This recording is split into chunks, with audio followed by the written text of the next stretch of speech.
शंकर भाई, मैं तुमसे एक बार फिर बात करने आया हूँ। तुम्हें ये सब बंद करना चाहिए। क्या है रामू, मेरी तरक्की देखता जलन हो रही है क्या? अब तुम मुझे रोकना चाहते हो? अरे देखो, मैंने क्या कुछ नहीं कर लिया है। तुम जिस तरह से जहरीली दवाइयों का प्रयोग कर रहे हो, इससे तो मेरी फसल को भी नुकसान होगा। अरे बस कर रामू, ये आधा हिस्सा मेरा है। मैं तुम्हारे हिस्से में थोड़ी ना कोई दवाइयां डाल रहा हूँ। तुम्हें पता नहीं मैंने कितना पैसा कमा लिया है। अब मैं जल्द ही एक और खेत खरीदने वाला हूँ, फिर मेरी कमाई और बढ़ जाएगी। तो ठीक है, बहुत हो गया।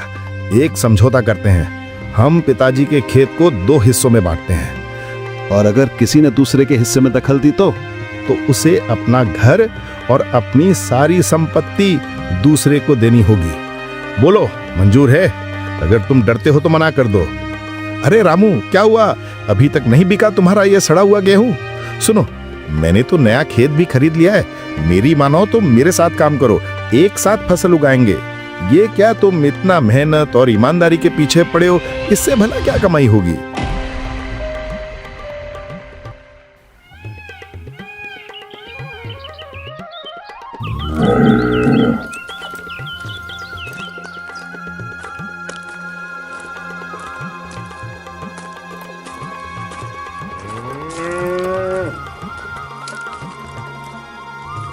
एक समय की बात है। एक घने जंगल के किनारे एक शांत गांव में रामू और शंकर नाम के 2 भाई रहते थे। दोनों किसान थे और अपनी मेहनत के दम पर ही परिवार का पेट भरते थे। वे हमेशा अपने स्वर्गीय पिता के खेत में जाते और कड़ी मेहनत करके एक साथ खेती का काम करते। रामू के पास एक बूढ़ा बैल था जिसका नाम मोती था, और शंकर के पास एक जवान बैल था, हीरा। दोनों अपने अपने बैलों में हल जोड़कर दूसरों के खेतों में भी काम करते और बड़ी मुश्किल से गुजारा करते थे। एक रात तेज आंधी और बारिश आती है। रामू को उम्मीद थी कि कल उन्हें जमीन गीली मिलेगी, जिससे उन्हें खेत जोतने में आसानी होगी।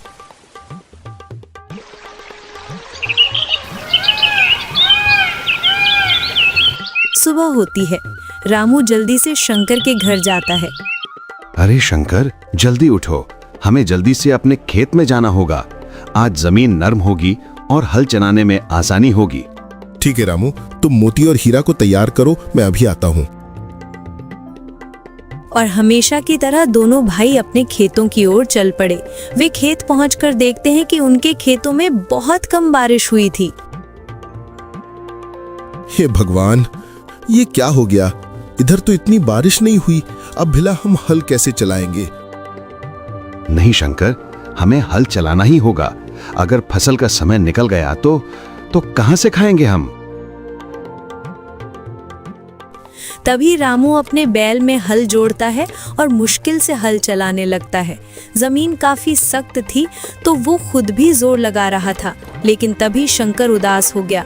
वो बार बार एक ही काम करके थक चुका था, लेकिन रामू के कहने पर वो बहुत मुश्किल से खेत में हल चलाता है। वे दोनों पूरा दिन मेहनत करते हैं और शाम को घर लौट जाते हैं।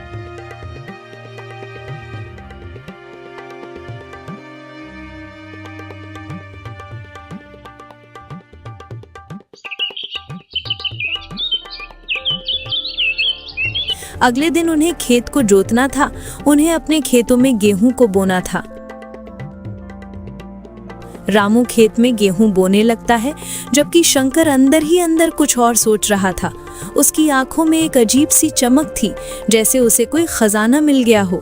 रामू, कब तक हम इन खेतों में साधारण गेहूं बोते रहेंगे? देखना, हम कितनी मेहनत करते हैं, फिर भी मुश्किल से थोड़ा सा गेहूं निकलता है और उसका भी कुछ खास मूल्य ही नहीं मिलता। इससे तो हमारा गुजारा भी ठीक से नहीं हो पा रहा। लेकिन शंकर, हम और कर भी क्या सकते हैं? हमें ऐसे ही अपना गुजारा करना होगा। अरे सुनो भाई, मैंने कल हरिया को देखा है। वो अपने खेतों में एक अलग किस्म की दवाई और खाद का इस्तेमाल कर रहा था। और तुम तो जानते हो कि हरिया की फसल कितनी अच्छी और कितनी ज्यादा होती है।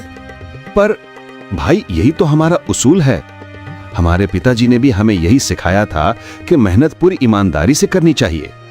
वो दवाइयां, वो बाजार की दवाई तो जानलेवा होती है, उन्हें खेतों में डालना ठीक नहीं शंकर। ठीक नहीं? अरे हरिया की संपत्ति देखो। यदि हम भी वैसी ही दवाई और खाद अपनी फसल में डालें तो फसल भी ज्यादा होगी और अच्छी कीमत भी मिलेगी और जल्द ही हम भी हरिया की तरह अमीर हो जाएंगे। नहीं शंकर, ऐसा मत सोचो। उन कीटनाशक दवाइयों से बीमारियां फैलती हैं और तो और जमीन भी खराब होती है। अगर हम उन्हें डालेंगे तो जमीन खराब भी हो सकती है और फिर हम कहां जाएंगे? ये तो प्रकृति के साथ खिलवाड़ है। अरे छोड़ो ये ज्ञान की बातें, ये सब किताबी बातें हैं। हमें पेट भरना है और पेट भरने के लिए कुछ तो करना ही पड़ेगा।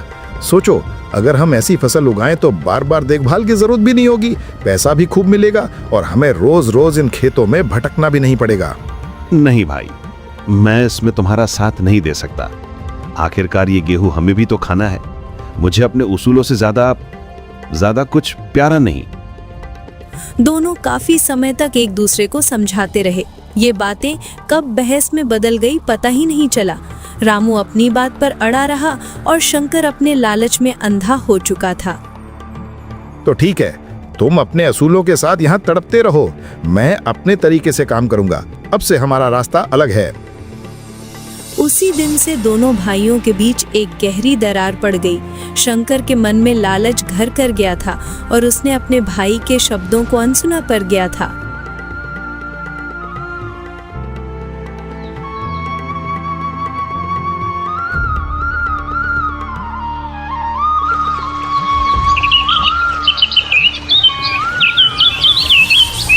अगले दिन सुबह शंकर हरिया से वही बीज और ढेर सारी जहरीली दवाइयाँ व कीटनाशक ले आया।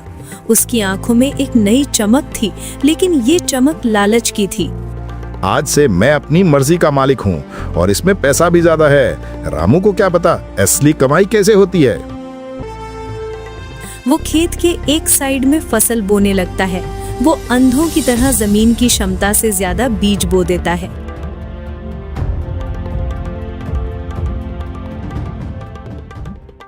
दोनों भाइयों ने अपनी फसल बो दी थी। रामू दिन भर फसल की देखभाल करता।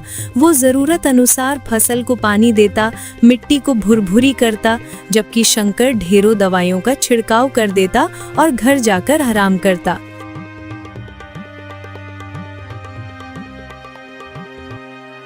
रामू की फसल धीरे धीरे बढ़ रही थी, जबकि शंकर की फसल बहुत तेजी से बढ़ रही थी।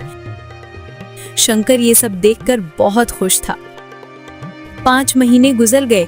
शंकर की फसल लहरा रही थी, वो कटने के लिए बिल्कुल तैयार थी। वहीं दूसरी तरफ रामू की फसल अभी पकी नहीं थी। शंकर फसल काटता है। उसकी फसल में से 5 बैलगाड़ी गेहूं की निकली। अच्छे किस्म का गेहूं ले लो, गेहूं ले लो, गेहूं। और तभी शंकर के पास एक बड़ा सेठ आता है। अरे भाई, ये गेहूं क्या भाव लगाया है? बड़ा चमक रहा है। सेठ जी, बहुत ऊंच किस्म का गेहूं है। मैंने दिन रात मेहनत करके इसे उगाया है। हाँ ठीक है, गेहूं तो बहुत अच्छा है तुम्हारा। मैं अभी अपनी बैलगाड़ी लेकर आता हूँ और सारा ढेर ले जाता हूँ। शंकर ने वो गेहूं सेठ को बेच दिया। आज उसे बहुत अच्छा मुनाफा हुआ था। वो खुशी खुशी घर चला जाता है। कुछ ही दिनों में शंकर के घर में सुख समृद्धि बढ़ने लगी। अब तो शंकर ने अपने साथ एक आदमी भी रख लिया था जो उसकी मदद करता था। वहीं दूसरी तरफ रामू की फसल से गेहूं सिर्फ 2 बैलगाड़ी निकला। वो अभी भी कड़ी मेहनत करता। उसका जीवन अभी भी संघर्षपूर्ण था, लेकिन उसके मन में शांति थी। लेकिन शंकर ने अपने लिए एक और साथ वाला खेत खरीद लिया। अब शंकर के पास अपना एक अलग खेत था और एक दोनों भाइयों के पास साझा खेत था। रामू बाजार में गेहूं बेचने गया। वो अपने गेहूं के ढेर के पास बैठा ग्राहकों का इंतजार कर रहा था। तभी वहां शंकर अपने आदमियों के साथ आता है। उसके चेहरे पर घमंड साफ झलक रहा था। शंकर रामू को चिढ़ाते हुए बोला, अरे रामू, क्या हुआ? अभी तक नहीं बिका तुम्हारा ये सड़ा हुआ गेहूं? सुनो, मैंने तो नया खेत भी खरीद लिया है। मेरी मानो तो मेरे साथ काम करो, एक साथ फसल उगाएंगे। ये क्या तुम इतना मेहनत और ईमानदारी के पीछे पड़े हो? इससे भला क्या कमाई होगी? नहीं शंकर, नहीं, मैं ऐसा कभी नहीं करूंगा। बल्कि मैं तो तुम्हें ये सब करने के लिए मना करता हूं।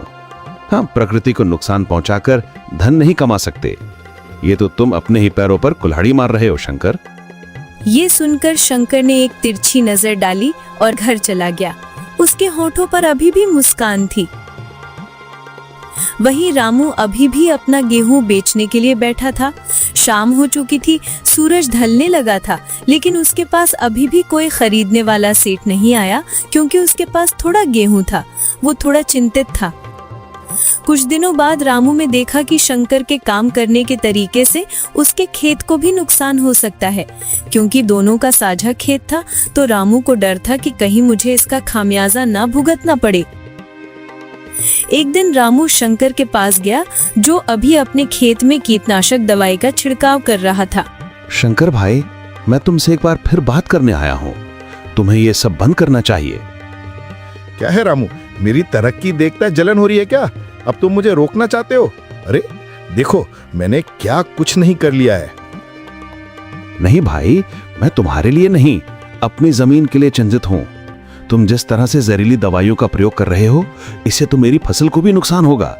आखिर हमारी फसल एक ही खेत में तो है, फिर हम कहाँ जाएंगे? हम कैसे कमाएंगे? अरे बस कर रामू, ये आधा हिस्सा मेरा है। मैं तुम्हारे हिस्से में थोड़ी ना कोई दवाइयाँ डाल रहा हूँ।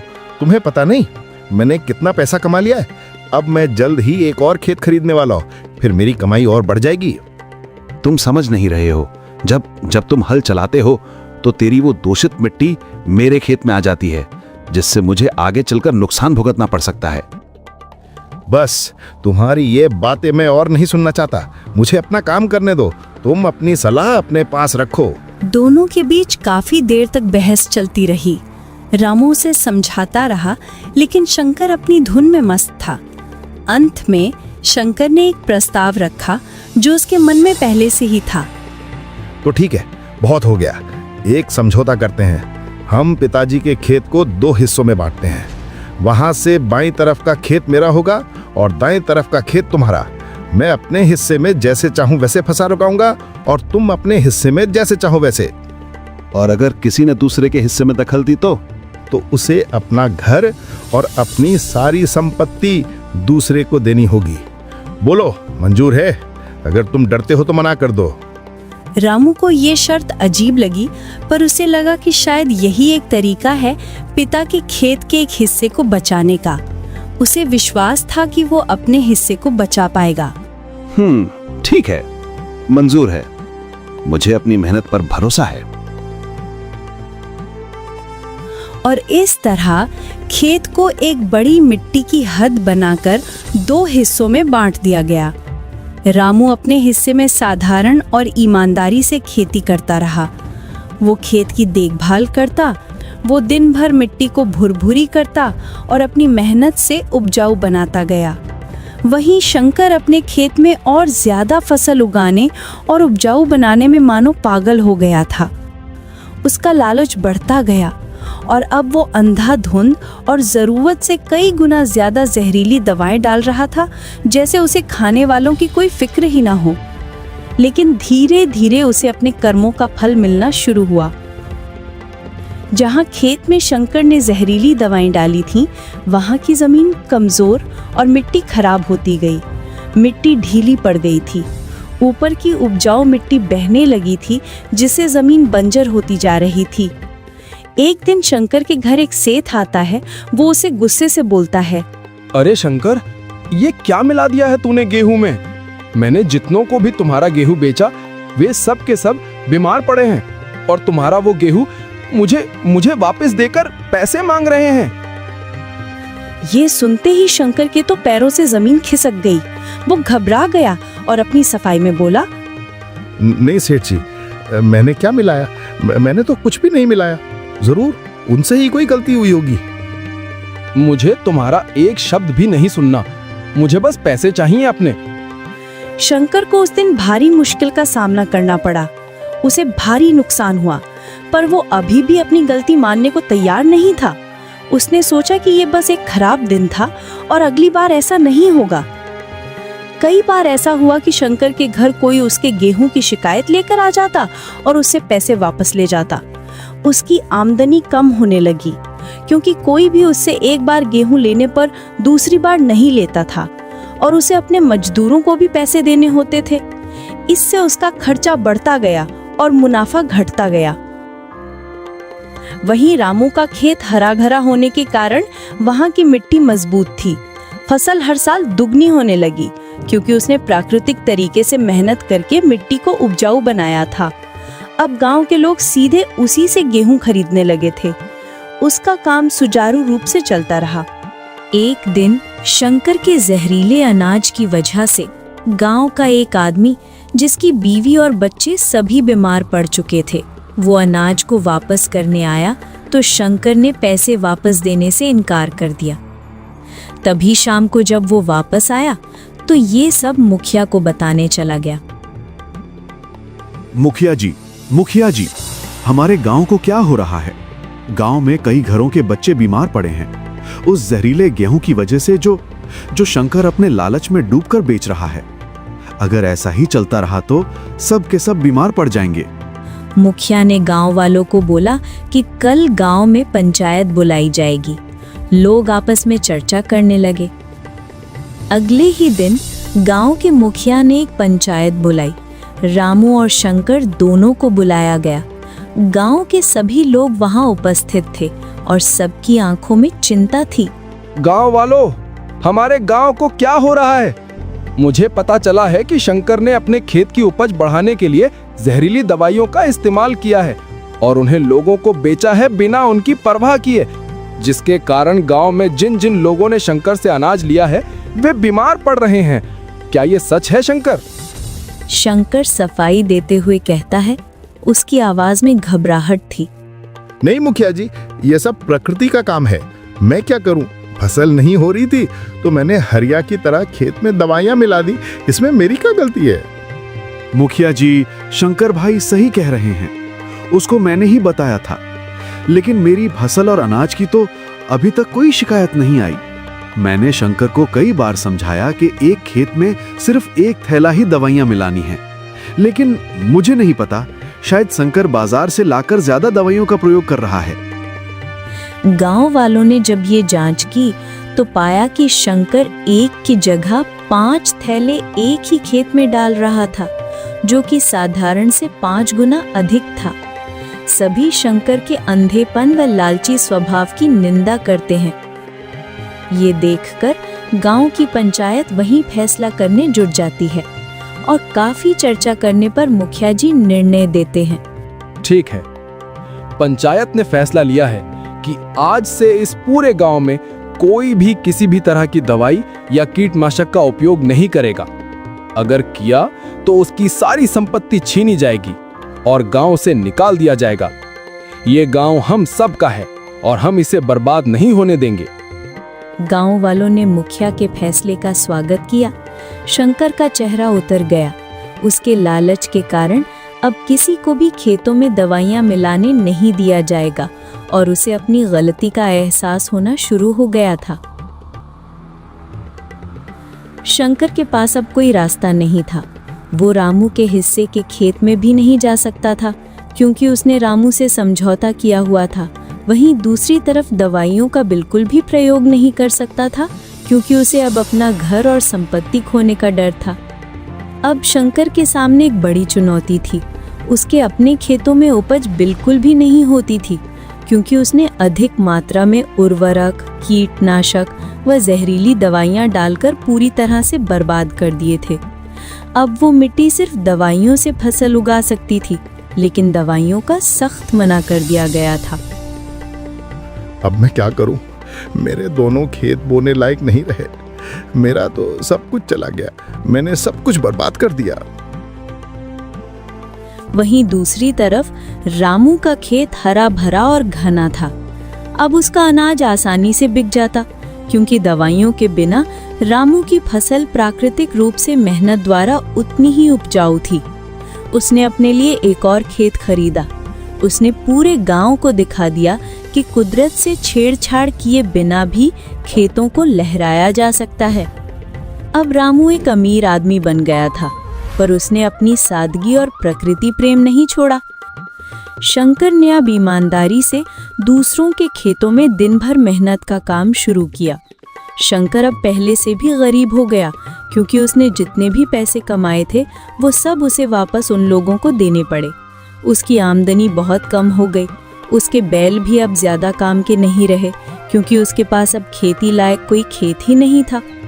अगर वो दवाइयों का कम या सावधानी से उपयोग भी करता तो उसके खेत पूरी तरह से बर्बाद होने से बच जाते, लेकिन वो नहीं जानता था। उसे तो लालच ने अंधा कर दिया था। शंकर के पास अब कोई रास्ता नहीं था। उसे अपनी गलती का गहरा एहसास हुआ। वो रात दिन अपनी गलतियों के बारे में सोचता रहता था। उसका अभिमान पूरी तरह टूट चुका था। एक दिन शंकर रामू के बड़े खेत में आया। वो उदास और थका हुआ लग रहा था और उसकी आंखों में पश्चाताप था। रामू, मैं तुमसे माफी मांगने आया हूँ। तुमने सही कहा था, लालच ने मेरा सब कुछ छीन लिया। आज मैं गरीब हो गया हूँ और तुम देखो कहाँ से कहाँ पहुँच गए। मुझे माफ कर दो भाई। रामू, जो अपने भाई की हालत देखकर दुखी था, उसने उसके पास आकर अपने भाई को गले लगा लिया। भाई, तुम्हें अपनी गलती का एहसास हो गया, यही बड़ी बात है।